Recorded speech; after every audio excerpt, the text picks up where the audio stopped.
मैं Toronto international airport पे था, टोरंटो पियर्सन इंटरनेशनल एयरपोर्ट पे किसी को ड्रॉप करने गया था। मेरे साथ एक महान भाव थे, वो भी पंजाब से ही थे, किसान परिवार से ही थे। उस टाइम कोई किसान आंदोलन नहीं था, कोई अत्याचार नहीं था, कोई कानून नहीं था, कुछ नहीं था। एयरपोर्ट में जब वो जाते टाइम लाइन में खड़े थे, लाइन बहुत लंबी थी तो बातें करने लग गए। वो मेरे मित्र ही थे, अच्छे हैं, अभी भी हैं वो। तो उन्होंने नरेंद्र मोदी जी को गाली निकाली, अभद्र टिप्पणी की। तो मैंने उनको बोला कि मैंने कभी, मोदी जी तो अभी 2 साल पहले आए हैं, आपको इनसे क्या समस्या है भाई, आपने इतनी अभद्र टिप्पणी क्यों की? तो उन्होंने कहा कि नहीं नहीं नहीं, कोई बात नहीं, कोई बात नहीं, कोई बात नहीं। फिर जब हम वो एयरपोर्ट वाले क्रिया से खत्म होकर के जब हम रास्ते में थे गाड़ी में, तब मैंने उनसे सीरियस नोट पे पूछा, मैंने कहा आप बताओ तो सही, मेरे को पता तो लगे।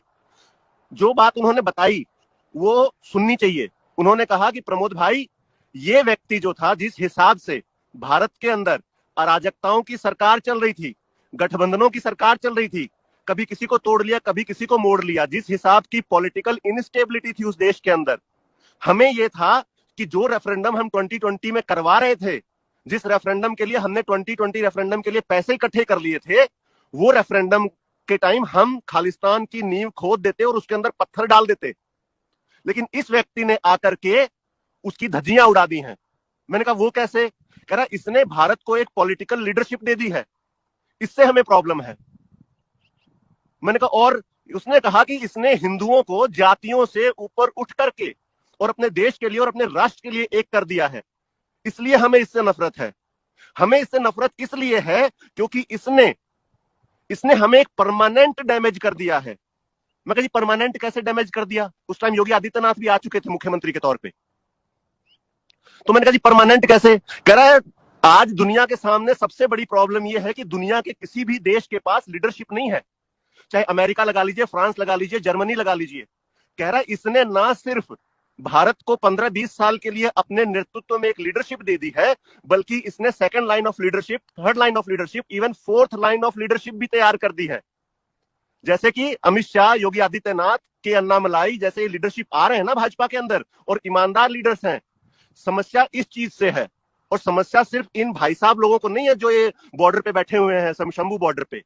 इन पूरी दुनिया को यही समस्या है कि जहां की पूरी दुनिया लीडरशिप के लिए जूझ रही है, तरस रही है, कोई उनकी समस्याओं को एड्रेस करने वाला लीडर नहीं है।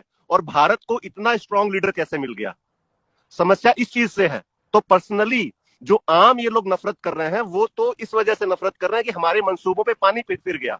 उसने एक बात और मेरे को बड़ी महत्वपूर्ण कही उस वक्त, कह रहा है कि हम तो ये सोच के बैठे थे कि इन अराजकता सरकार और ये गठबंधन की सरकारों की वजह से 2020 ज्यादा से ज्यादा 2025 में हम भारत को सिविल वॉर में धकेल देते। मैंने कहा सिविल वॉर में? मैं कहा तुमको क्या फायदा था सिविल वॉर से? उन्होंने कहा कि सिविल वॉर में अगर भारत चला जाता तो हम अपना हिस्सा तोड़ के अलग कर लेते, हम अपना देश, अपना खालिस्तान अलग बना लेते। लेकिन इस नरेंद्र मोदी ने, उसने फिर गाली निकाली। इस नरेंद्र मोदी ने वो सिविल वॉर आगे धकेल करके और 50 साल आगे लेकर के चला गया है। मैं कहा होगी, मतलब करा होगी, लेकिन यह है कि हमारे जीवन काल में नहीं होगी। समस्या यहां है। स्वामीनाथन कमेटी की रिपोर्ट तो 2004 में आई थी, मनमोहन सिंह खुद सरदार था, क्यों नहीं लागू कर दी 10 साल के अंदर? कोई पूछने भी आया था कि साहब स्वामीनाथन रिपोर्ट आपके पास आई है और आप जरा लागू कर दीजिए इसको? कोई पूछने तक नहीं आया। जैसे ही एक राष्ट्रवादी और एक पॉलिटिकल स्टेबल लीडर आया जो कि भारत को एक विकसित देश की तरफ और भारत की संस्कृति को आगे बढ़ा रहा है, उनको समस्या होने लग गई और इसके ऊपर आ गया। एक और सबसे बड़ा कारण ये जो अभी लेटेस्ट 5-10 दिन पहले ही पता लगा है कि एकदम से उग्र क्यों हो गए हैं और एकदम मारने मराने पे आतुर क्यों हैं। ये जो मंदिर बन रहे हैं ना साहब, ये मंदिर धरती की जमीन पे नहीं बन रहे, धरती पे नहीं बन रहे, ये क्रिश्चियनिटी के, इस्लाम के और इनकी छाती पे बन रहे हैं।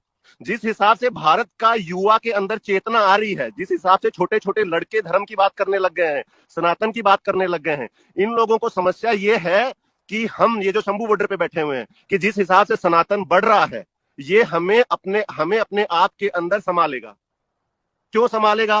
क्योंकि श्री गुरु ग्रंथ साहब के अंदर 9258 बार राम और कृष्ण का शब्द का यूज होता है। अब उस शब्द का यूज होता है तो उसके रेफरेंस में 2-2 4-4 लाइनें भी होंगी। कल्ला तो ये तो है नहीं कि एक शब्द लिख दिया यार बात खत्म।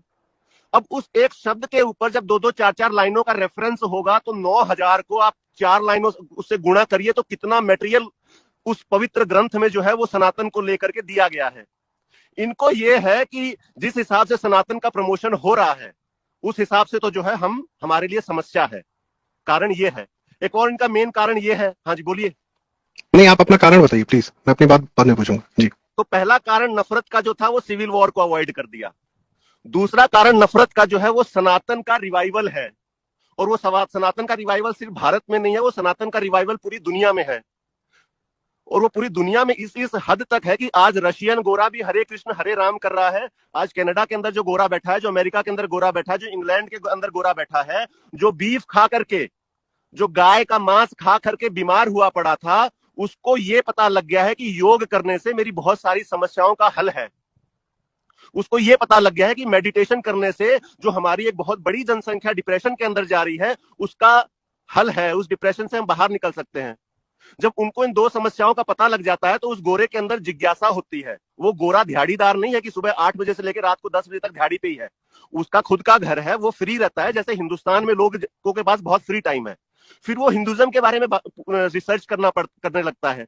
तब उसको समझ में आता है कि जो मैं अभी तक जीवन जी रहा था उसका तो कोई मूल्य नहीं था। जीवन जीने का द असली way of living life is Hinduism. और तभी आप देख सकते हैं कि ये ढोल और ये दूसरे भक्ति के उपकरण लेके जो सड़कों पे हरे राम हरे कृष्ण, ये बैप्स वाले, इस्कॉन वाले, रशिया, नॉर्वे, हर जगह जो घूम रहे हैं, ये उसी का एक कारण है। तो ये इन लोगों को ऐसा लगता है कि ये सारा कुछ जो रिवाइवल हो रहा है ये नरेंद्र मोदी की वजह से हो रहा है, न कि 80 करोड़ हिंदुओं की वजह से। क्योंकि 80 करोड़ 100 करोड़ हिंदू तो 2014 के पहले भी थे, लेकिन वो कहां पड़े हुए थे उनको कोई नहीं पूछ रहा था।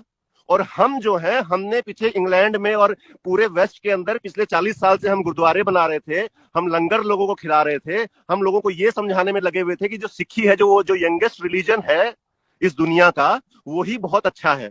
लेकिन उस 40 साल के ऊपर ये 10 साल के अंदर भारी पड़ गया। इन्होंने तो लाखों गोरे जो है हरे राम हरे कृष्ण कर रहे हैं, लेकिन हम तो 10 गोरे भी नहीं इकट्ठे कर पाते। समस्या यहां है।